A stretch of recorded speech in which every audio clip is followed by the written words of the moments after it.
আজি মনোনয়ন পত্ৰ দাখিল কৰিব আহিছে, কেনেকুৱা লাগিছে আৰু আপোনাৰ মূল ইছ্যুটো কি হ'ব? আমাৰ ভাৰতীয় জনতা পাৰ্টি মূল ইস্যু হৈছে ডেভেলপমেণ্ট ডেভেলপমেণ্ট ডেভেলপমেণ্ট। ধুবুৰী বিধানসভা সমষ্টি বিৰোধী পক্ষ হৈ হৈ আমাৰ অঞ্চলত উন্নতি একদম আটক হৈ আছে। আমি আশা কৰিছো যেনেকৈ পাব্লিক ৰাইজ ওলাই আহিছে, আমি এবাৰ ভাৰতীয় জনতা পাৰ্টিৰ সৰকাৰমুখী বিধায়ক এজন দিব পাৰিম। আর আমার এটাই ইস্যু উন্নতি উন্নতি উন্নতি, ডেভেলপমেন্ট ডেভেলপমেন্ট ডেভেলপমেন্ট।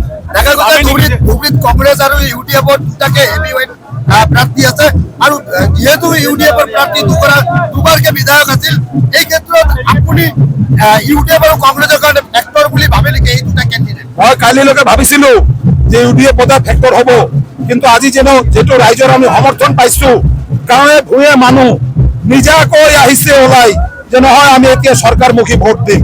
আমার যশস্বী মুখ্যমন্ত্রীর কাম কাজত মানুষ ইমান আনন্দিত হয়েছে যে মানুষ এতিয়া জাতি ধর্ম বর্ণর উপরে ভারতীয় জনতা পার্টি ভালো করছে।